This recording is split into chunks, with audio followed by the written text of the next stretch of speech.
So welcome everyone. Got another nice surprise here today. Someone not in the UK but international, and I'll save more more talks from what he's going to talk about anyway. I'll ask some questions. For those who don't know me, I'm Matthew McKenzie, care activist over in the UK. Raise awareness of those caring for someone with mental illness or being a caregiver of those suffering through cancer. But Bernard, thanks for agreeing to be part of this interview. Gonna Well, ask you thank the you for first having me. question. Brilliant, brilliant. And I want you really to tell us a bit about yourself. You know, what you do, and in a sense. And I guess we've got 2 minutes on this bit.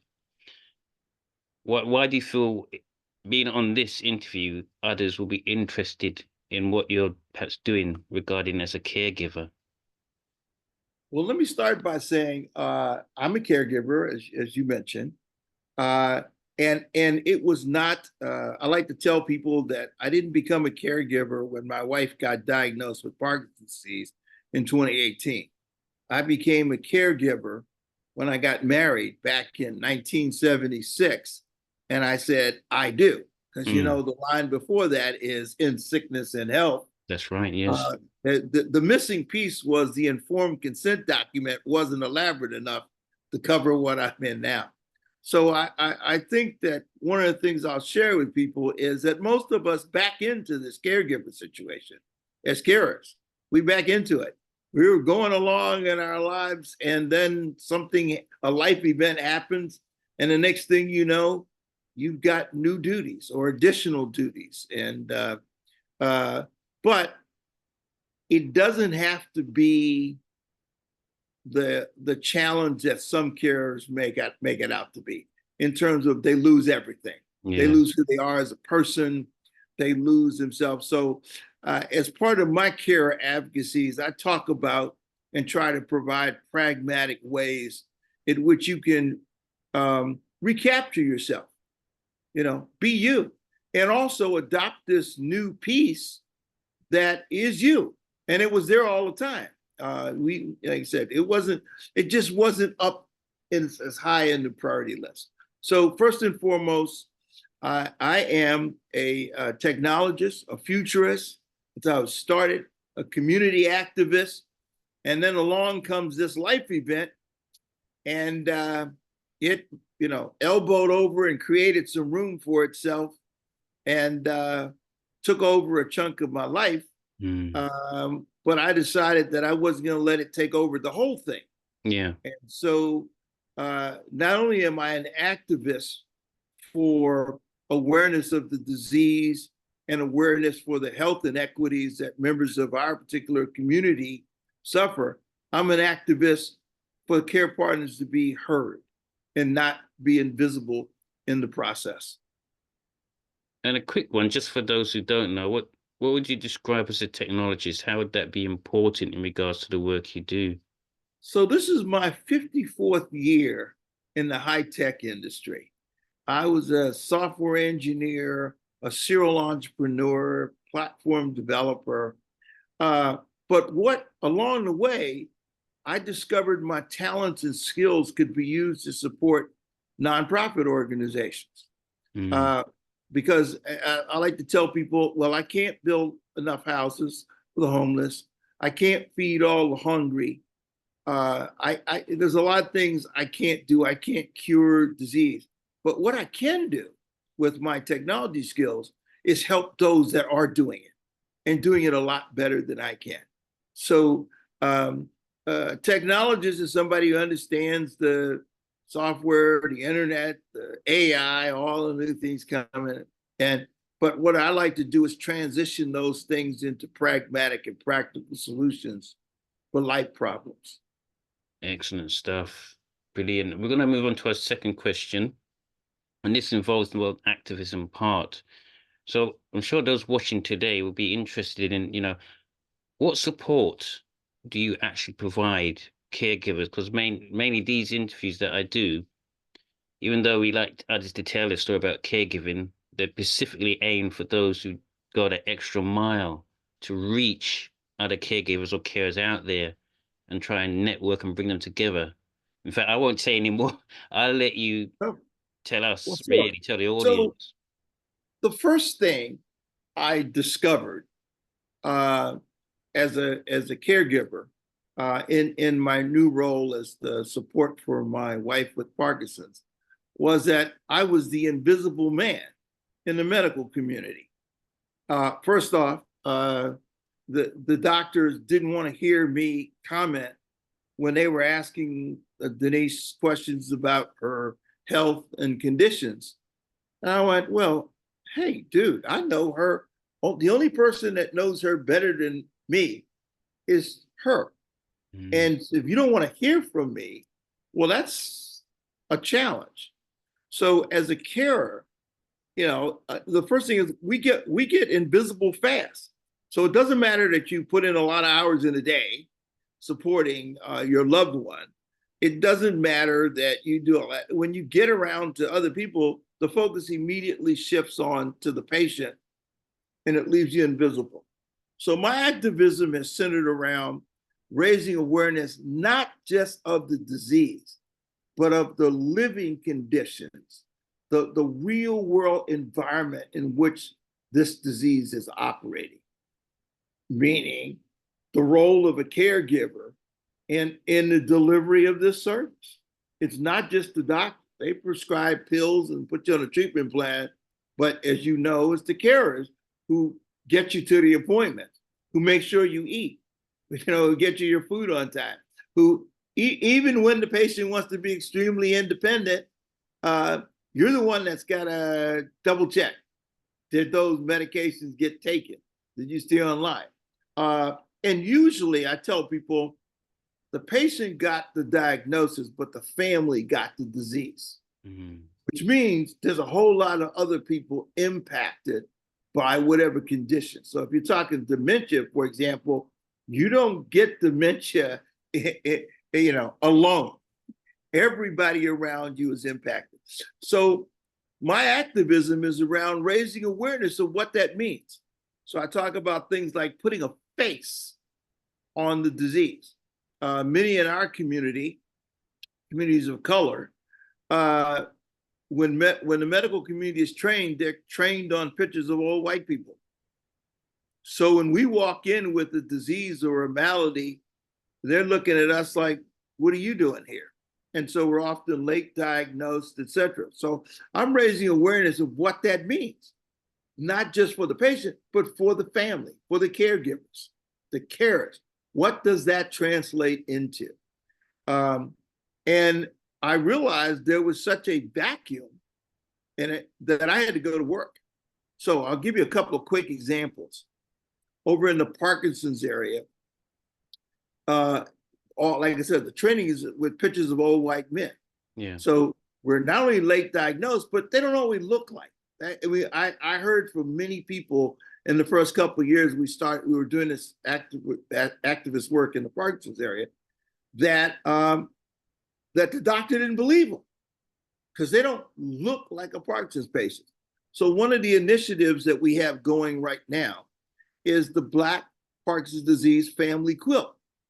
And it's a digital quilt that shows pictures from members of the community of color that have Parkinson's disease, and this is the important part, they're carers. And it shows them in family settings as well as individual headshots of the patient. It shows the caregiver. Yeah. And the message is, when this is in your office, this is what the family impacted looks like. So that's one initiative. The second is in talking to a lot of carers, there's a push for people to, and it's a good idea, to get in a support group, to learn from others practical things that you can do to help yourself out. The problem is, for many in the communities of color, the support groups aren't working for us. It's not a trusted environment. It's not a safe environment. The people who put it together mean well, but they don't understand us. So my wife and I have set about finding all the support groups, serving communities of color. Mm. And it was very apparent very soon that there was a huge health gap. It's just not there. So we found the few that are there, and we pulled together the leadership of those groups to develop tools and best practices so that we can assemble effective, or they can assemble effective support groups for carers of the communities of color. Okay, there are plenty of good ones out there. They just, we can either try to change the building, or we can erect a building next door that's more suitable for what we want to do. So I'm part of efforts to create those environments and to document those best practices and to share those with people who mean well and want to serve. They just don't know how. Yeah. So those are two initiatives. One is putting the face on the community in the medical environment, and including the caregivers. And the other is on creating, helping to create support groups. And then let me share one last one, because it's really critical in this. Yeah, of course. So when I talk to especially Black men, even if we had an all Black support group, it probably isn't going to work for them yet, because we have been socialized in a way that we're not sharing our stuff in public. Okay. So we've worked on a different model, and I'm actually doing this for a number of members of the community. We have a buddy system. So instead of trying to force the carer into a support group that looks like him, that talks like him, if he's not ready, what he needs is a buddy. Yeah. Now, as males, we friend up really easily. Well, we just don't do that group thing as well. So one of our practical initiatives is to work out a solid set of buddying models and start to encourage carers to work with each other one-on-one until they get further along and comfortable enough to participate in a group setting. So it's a practical thing. And also, with those things, the support group and the buddy system, to share the benefits to us, to share the fact that it can be very lonely as a carer. Yeah. But it's not good enough just to identify that. We have to do something. Okay, so we have to unlonely the carers. And the way to do that is be the friend. And you will find out that by giving of yourself, you get a lot of it. You get a lot out of it that you didn't necessarily think you were going to get. It's there, and it's happening. We're doing it. We're starting to collect testimonials from people who said, I hid for 10 years. Now I'm so glad I came out, but I came out working with someone else who was like me that was hiding. So, very practical, and how much it has benefited them. Certainly needed. As with all brilliant ideas and initiatives, I'm going to come on to this next question again. And I won't try, I have a habit of trying to answer, but I won't answer for you. I want to get your views on this one, because it's so important. Because I know when I do these videos, carers will be watching and go, aha, now that's brilliant. But I want you to warn them, because this question, the next one is, what are the challenges of your role? And take it away, educate who's going to watch. Well, and by the way, Matthew, you're welcome to sharing this. I mean, you are an excellent carer and out there in the trenches. And so you have as many horseshoe prints on your backside as I do from getting kicked.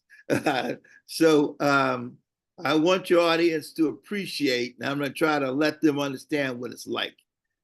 Not every good deed is welcome. Many good deeds are upfront is punishment.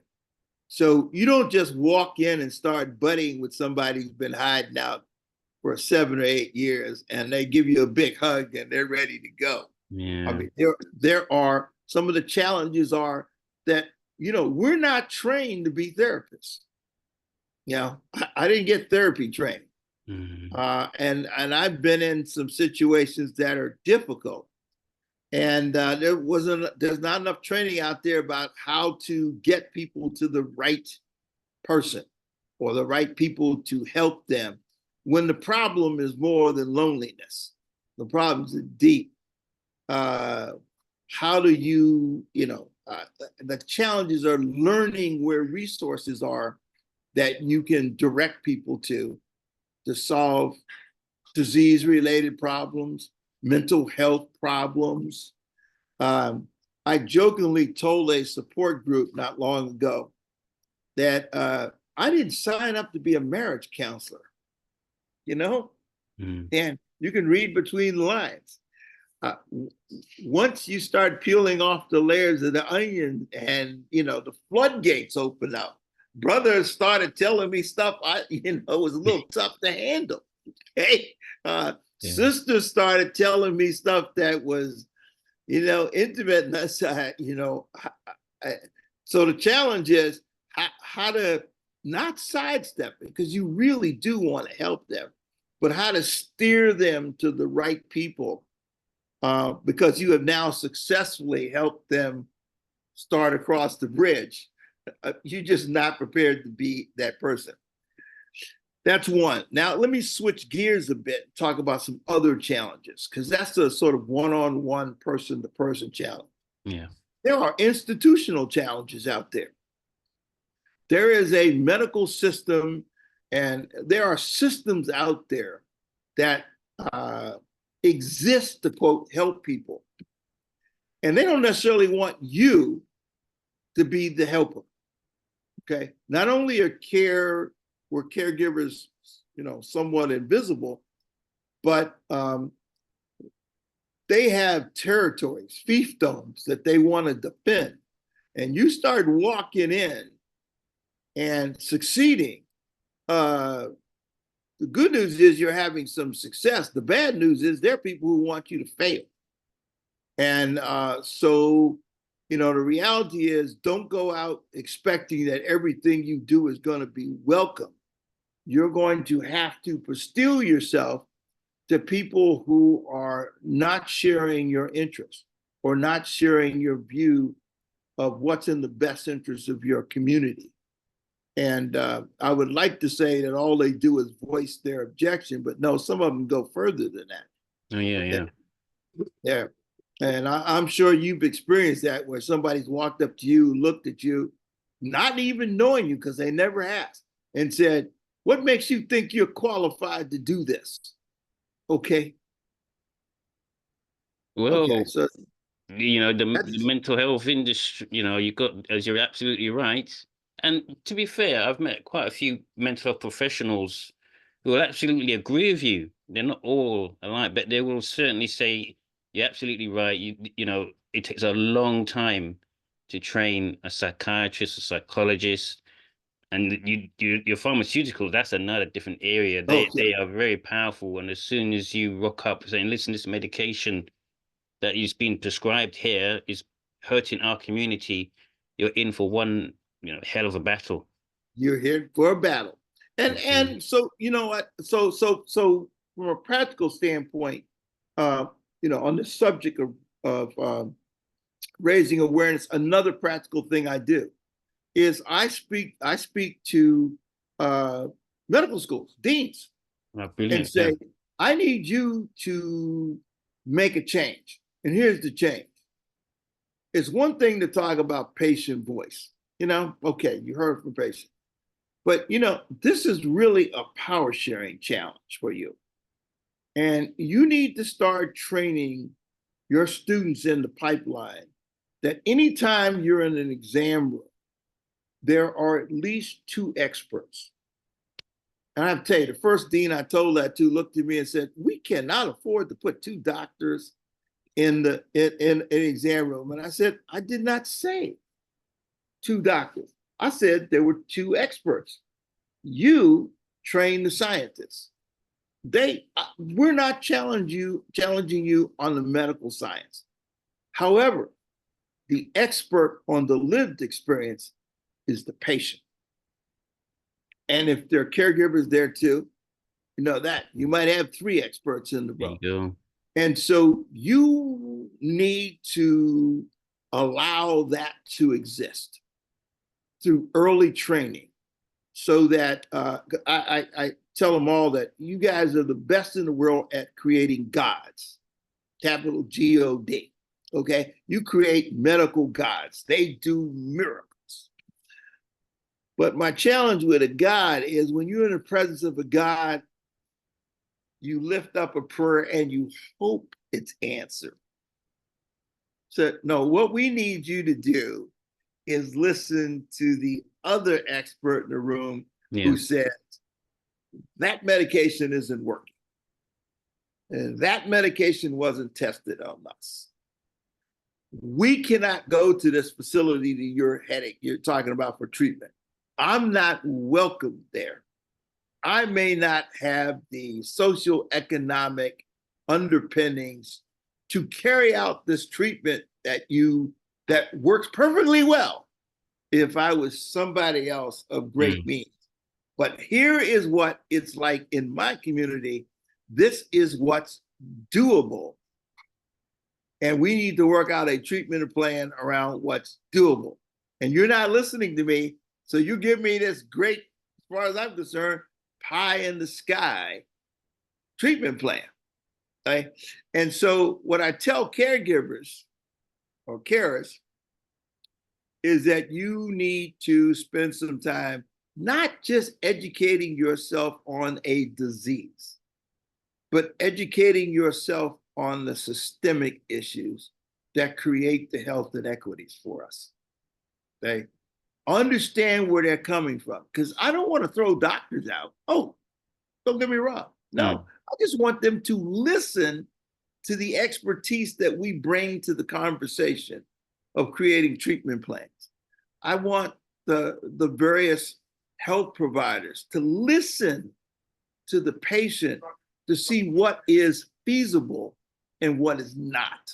And so as a carer, you need to educate yourself enough that you're not just going, that you feel confident to sit in the room, be that other expert. You need to understand what you're bringing to the party and where are the parts where you are the expert.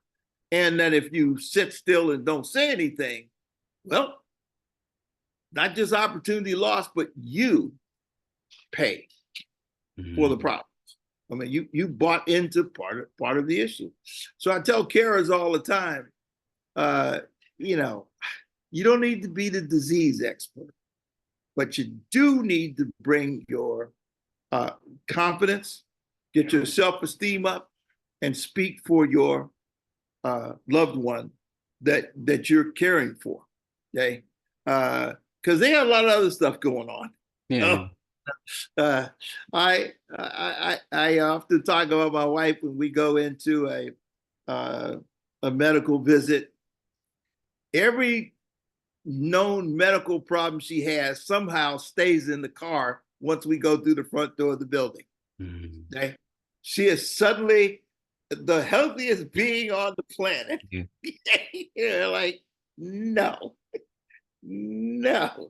So you have to be, as a carer and an activist, you have to be that activist. You have to be, and it's not just facing the doctor, it's turning around to your loved one and saying, now look, I'm here for you, okay? I'm not here to crash your ego, I get it. You're Mr. or Mrs. Independent. I'm here for you, okay? And it's that tough conversation, but a practical conversation that carers need to understand that their advocacy goes both ways. Okay, you have to advocate that, look, I'm your partner, representative too. You got to stand with me. Don't undercut me when I'm trying to help you. Those are real challenges for us as carers, and it gums up the system.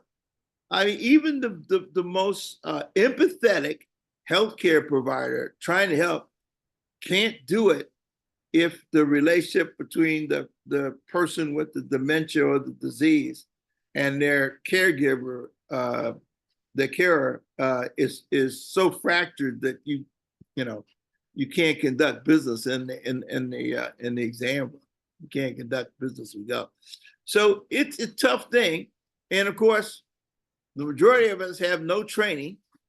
So the reality is, the challenge is you're trying to develop new skills at the same time you're overloaded with new duties. Yeah. And that's not easy. Okay.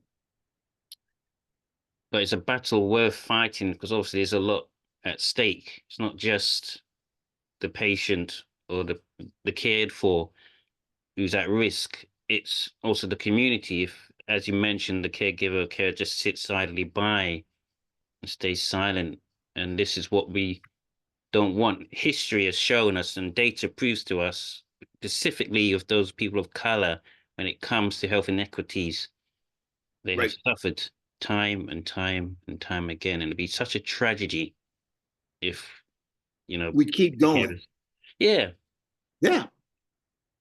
It's about educating. This is the whole point. It's educating others who are watching and thinking, why am I going through such a rubbish time caring for my loved one?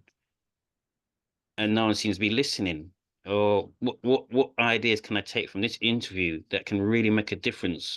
Not just States or where I am in the UK, but globally. Right. They're watching this because that's the power of the internet, that's the power of the technology these days, that someone can tune in, find this video, and say, oh, I see what they're getting at now. And maybe perhaps I will try and look at this differently. The other thing is, and I'm glad you mentioned that point, is you need to participate in the global community of carers.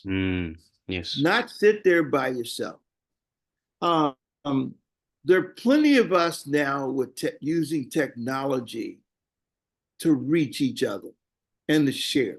So there are plenty of people who are willing to help you, who have this advantage. They know what you're going through. They're experiencing it themselves. They get you, but you also have to participate and add to this great pool of value that we're developing as a carer. And one of the enlightening things that I discovered was, regardless of which locale you're in, which country, we share a lot in common with our challenges. Yeah. And little things that help us get through the day. You learn them from your peers who are going through it and who are working out things. And you deprive yourself of that if you don't participate. And so part of my advocacy is with the carers themselves to say, you can't just tell your loved one they need to go to a support group while you sit home and don't do it. You've got to go. You can't just, and by the way, support group doesn't mean you sit around all day and you talk about how bad a disease is and how bad your life is. I'm talking about support groups that really provide you, like this conversation, some practical things that will help move your needle of life along. It would help you live your best life. Okay. One of the things that we share with organizations who are trying to provide the support service is to avoid stigmatizing terms. Now, most of them are unintentionally biased. They don't know, okay? Because they come from a different community. Yeah. You may all live in London, but just look around you. Every segment of London is not the same. Well, that's true all over the world, okay? So we as advocates go out and explain to people, we take the step to talk about stigmatizing language and improving communication so that your good intentions get across to our communities of color. And one of the ones that we have focused on, because we learned it when we had our summit, was don't call it a support group. Okay. We learned about a whole lot of support groups that don't call themselves support group. I don't know if you have Rock Steady Boxing, or some fitness program. We got like dance for PD, we have a lot of groups that are fitness or some kind of sport, paddleball, whatever. And the phenomenon is that people go there to enjoy, quote, what they think it is, but it ends up being their support group. So don't think a support group is Alcoholic Anonymous, not to put a bad label on that. Yeah, of course. But, drug addiction. It's people who get together and help each other. So whether the lead is paddleball, tennis, soccer, whatever it is, it can serve the role as support group if people are sharing information and trusting each other and being someone you can talk with. So we definitely also advocate to the carers to stay social. Just like we're talking about the patient, you need to stay social. You need to stay engaged. Simply put, you need to have a life. Yeah, definitely. We're going to move on a bit just due to time, just 2 more questions, but the answers you're providing will be like a lifeline, without a doubt, because I do find, unfortunately, millions and millions out there are just what you've mentioned, just go to the support group, talk about, how bad your life is. Or in fact, most of the carers I come up, not most, but I do hear the story where I ask a carer how things going for them, and straight away they talk about the cared for and nothing about themselves, as if they're there to soak up the damage. And I'm trying to desperately say times need to change where you shouldn't be invisible. There's things that you yourself as a carer need to come up and sort of say, well, I tried this to help me get through, and maybe it might help yourself. So it's just trying to turn things around. But this is not my interview. I have a habit of trying to hide you. I'm going to ask you these two last questions. I'm sure those watching today were listening to you think this guy's got really great ideas. And I'm going to try and tease out this question, really, or tease out the answer. What future projects are you working on? And you mentioned a fair bit aimed at carers. What are the future projects? And sort of be brief, really, because unfortunately time is. Well, one of them is to assemble carer stories, but not just stories about the work that you do at home. Okay. But more like how I succeeded in maintaining me as a person. Yeah. So I'm trying to work through, I'm actually putting myself through some training sessions where they're forcing me to do what I'm talking about so that I have a better understanding of what the challenge is going to be for those who I'm bringing into this. But I want to actually produce a book for carers that is not just their care story, but very practical tips for living. I like to, when I do a lot of, when I do webinars and things, I like to tell the host, I don't think I've succeeded unless everybody listening in has something they can do tomorrow, tonight, right after this interview, that makes their life better.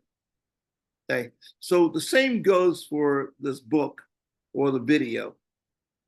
I want it to be things that people can go, yeah, I can do that right now. I don't have to wait. I don't have, I don't want to give you a template for building a life plan. You'll take 2 seconds and then you'll never finish it because it's work. Okay. I want something that you can go, hey, I can start tomorrow doing this a little bit different. Okay. Then I've succeeded. It's the whole for me. It's the journey of 1,000 miles begins with a step. That's right. Yeah. I want to produce a book of first steps. So that's one of the things that we have planned. And that's not to denigrate all the great work that have been done by a lot of health organizations, but it's to say that people have to, the baby crawls before it walks, and it walks before it runs. You got the book on how to run. I need the book on how to crawl and how to take the first walk. Okay. So that they learn their way to better caregiving, taking care of themselves, and a better life. So that's one of my projects, to figure that one out. And I said book, but it's probably going to be more along the lines of video storytelling, simply because, from a practical standpoint, I know I don't have time to sit down and read a lot of books. Okay, I'm squeezing in as many as I can, but a quick video, I can handle, and I can start and stop it. Okay, so that's one. And then the second project is just getting us together, building community. And I'm working on that. And that's probably some of the biggest fallout from the summit. And the difference is, with carers doing it for carers, we're not in a big hurry. We don't have to meet some deadline. We don't have to wreck the big budget. Our payment is that we get the feedback that it's working and we're helping people. So it's kind of like, I feel some of this doesn't work in a lot of these organizations because it's a job for them, where for us it's a passion and a love. So one of our projects is to get that passion and love in the community building and let it evolve and go. And my hope is that a whole bunch of carers say, I can do that where I live, closer. Yeah, okay, do it. And spawn a tremendous organic growth in our carer community. And along the way, we can add a little education on things like the systems, the politics of it, those kind of things. How some of us have been impactful and made a difference, what you can do. But first, we got to get them crawling. Okay. We got to get them crawling. Excellent stuff. Last questions. I say last but not least because it's one of the most important ones, and I'll just come out straight with it. What advice would you want to offer carers?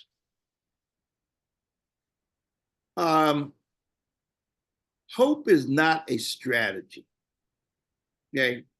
So you cannot expect things to improve by simply hoping that this miracle is going to come along. Then everything's going to get wonderful. Okay. So I try to tell people, if you're a poker fan, the great poker players don't hope for a great hand. They play the hand that they're dealt. So one of the first things that I would advise them is to play the hand you're dealt. You're in this carer role, that's it. It's there. If you're focused on the fact that it's woe is me, it's going to be tough. So the sooner you turn around and say, okay, how do I make the best of this for me? The sooner you can get going on a journey that, is like you and I. And that's the importance of being a carer advocate. We're not just focused on ourselves. We're not just, hey, I'll make my life better, then I'll go home and that's it. I'm done. We are focused on making it better for others who are in our situation. And that only happens when you come to grips with the fact that you are it. I'm not going to spend any more time on it. It's not going to change tomorrow.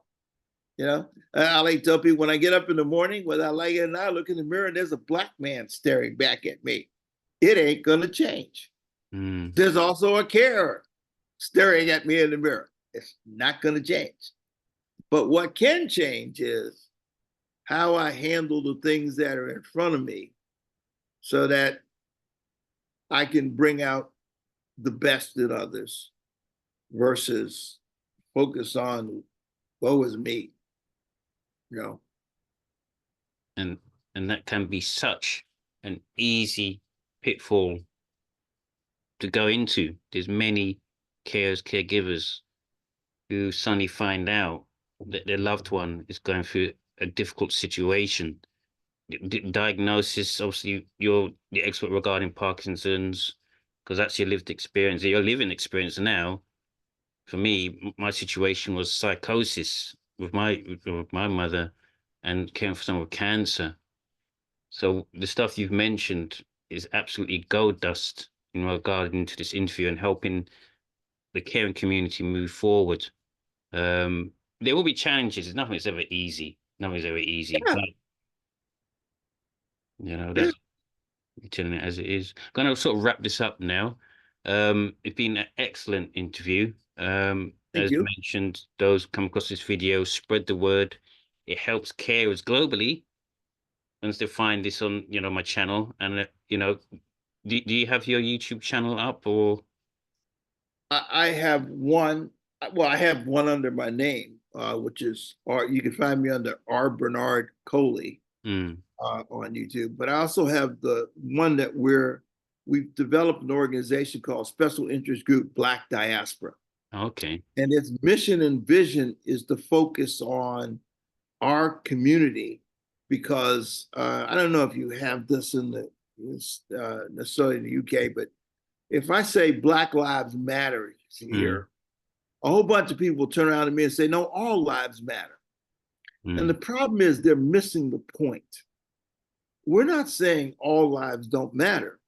We're saying that we find ourselves in a particularly unique place yeah. and that we have to spend some time focusing on it, or things will stay exactly the way they are now, Mm, which is we're on the short end of a lot of health equity. mm, We're on the short, we face a lot of disparities. And I don't want to spend my time blaming somebody. Uh, everybody's got a PhD in problem identification. The real challenge is getting your education around developing solutions. mm, So for me, it's what can we do to move the needle forward, to advance things, and stay focused around that. So the second group is SIG dot Black Diaspora. Start to follow that channel. You'll see things like the quilt. You'll see other initiatives as we develop it. You'll see announcements of our summits that come up where the focus is on our community. And we're encouraging other communities, other diasporas to have their own summits. Not that we want to segregate everybody else, but if we don't break out and focus on our unique challenges, they're, they've been lost under the current system. And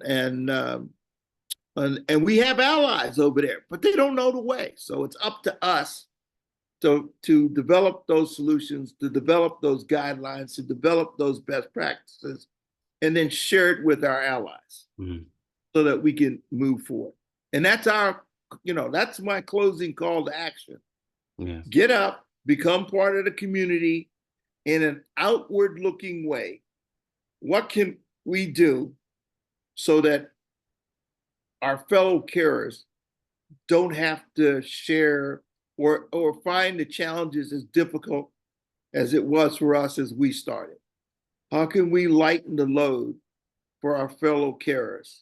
How can we make a difference? Mm. I'd like to say thanks for everyone who, special thanks to Bernard, but thanks for everyone tuning in today. Do share what you saw today. It can make a world of a difference.